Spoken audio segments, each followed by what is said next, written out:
Queridas hermanas y hermanos, el Evangelio, la Sagrada Escritura, siempre nos presenta historias hermosísimas, pero a veces muy fuertes.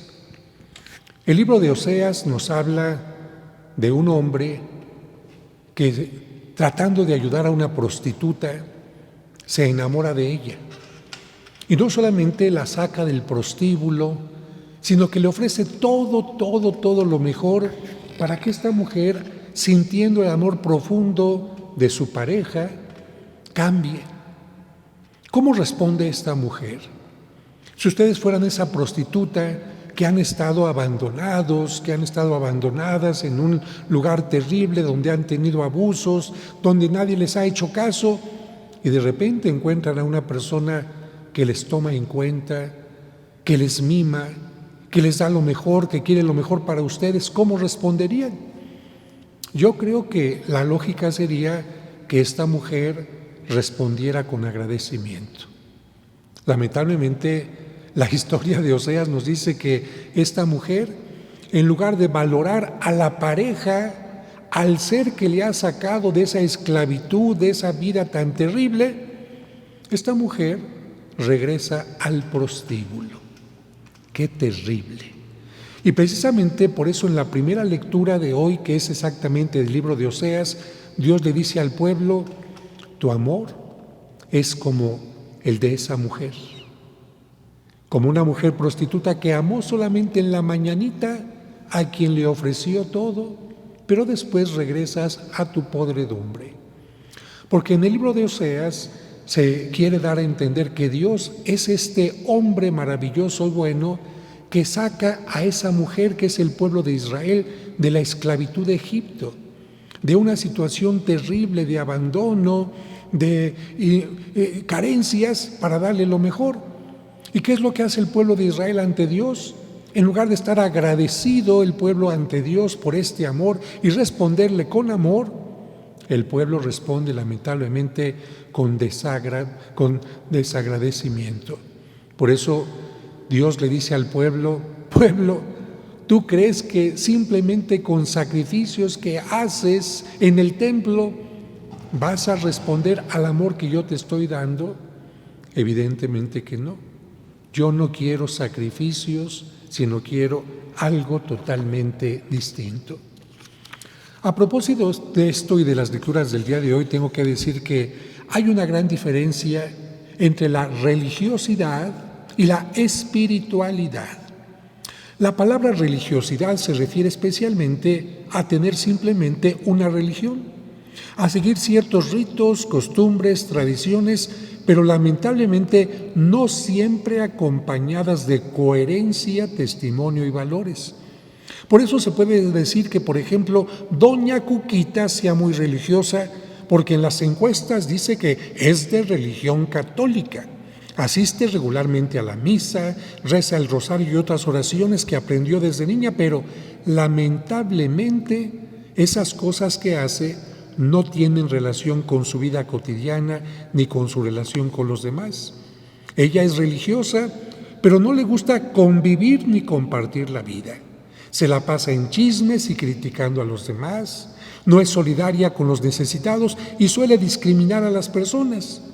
El gran tamaño de la cruz que cuelga de su cuello habla de su gran religiosidad, pero lamentablemente no de su espiritualidad.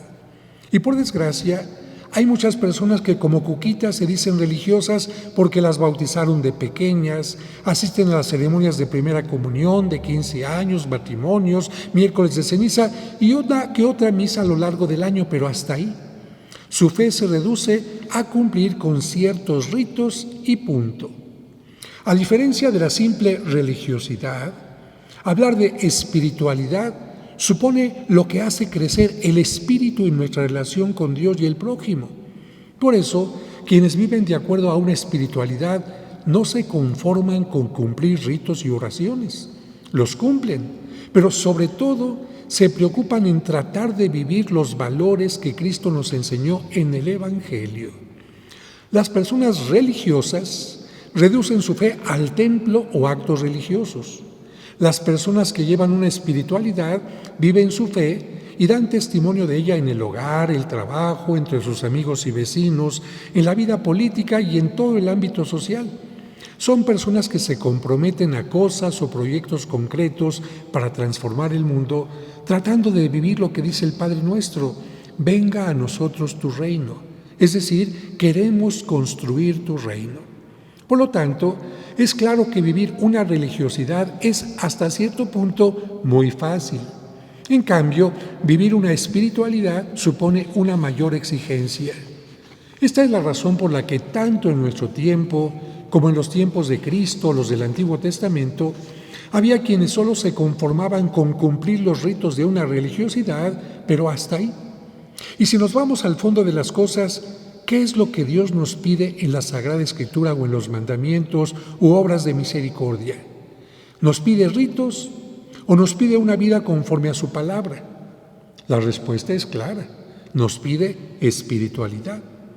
Por eso, ante un pueblo que se había conformado con ofrecerle sacrificios de animales, diezmos, primicias u otro tipo de ofrendas materiales, pero se había olvidado de cumplir lo más importante, Dios le dice, y nos dice en la primera lectura que escuchamos hoy a través del profeta Oseas: yo quiero amor y no sacrificios, conocimiento de Dios más que holocaustos. Con lo que nos queda claro que conocer y amar a Dios nos lleva a un cambio de vida profundo y no solo al cumplimiento de ritos. Y así como en el Antiguo Testamento, también en tiempo de Cristo sucedía lo mismo.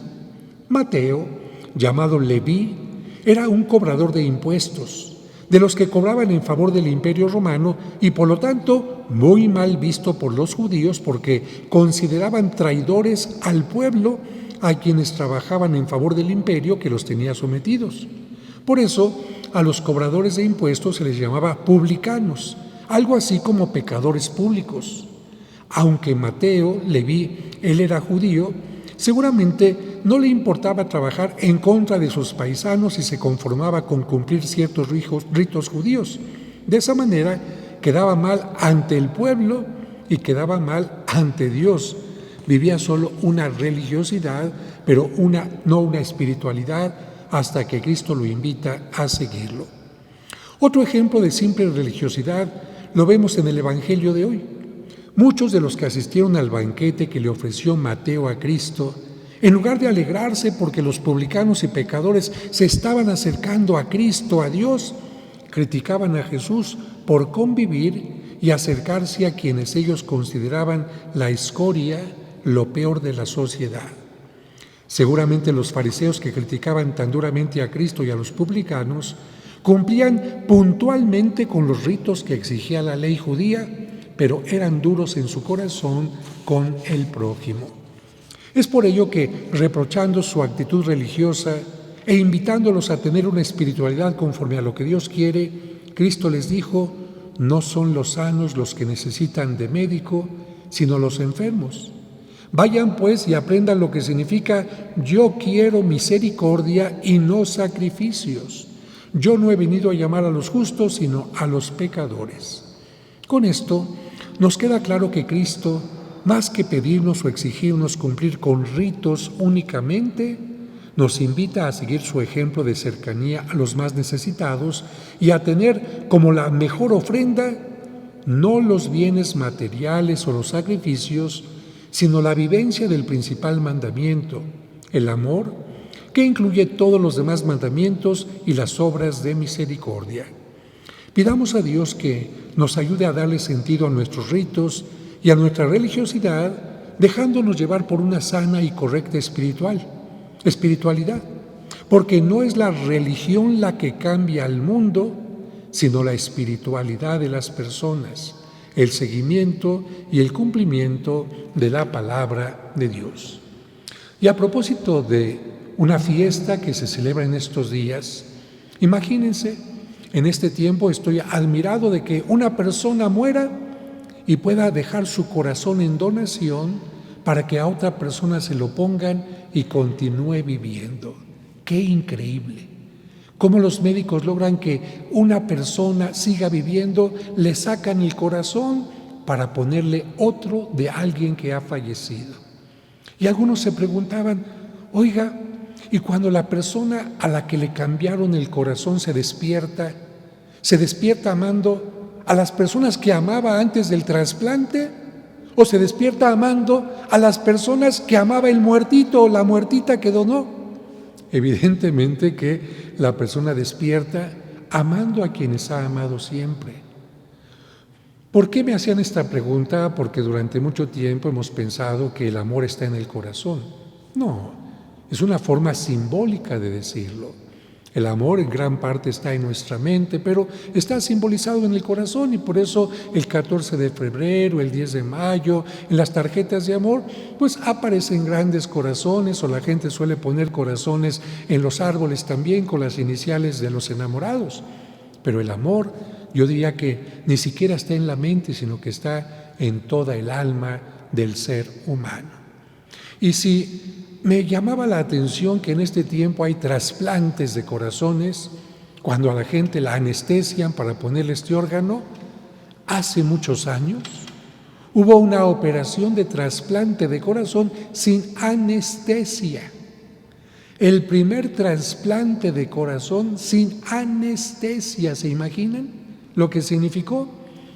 Afortunadamente estoy hablando de Santa Margarita María Alacoque, una religiosa que tuvo las apariciones del Sagrado Corazón de Jesús, y pensando ella precisamente que el pensamiento, el amor, todas las cosas buenas estaban en el corazón, le dijo a Cristo: saca mi corazón y cámbialo por el tuyo. Y eso es lo que hace Cristo. Cristo toma su corazón lleno de amor, representado por llamas de fuego, y se lo pone a esta religiosa.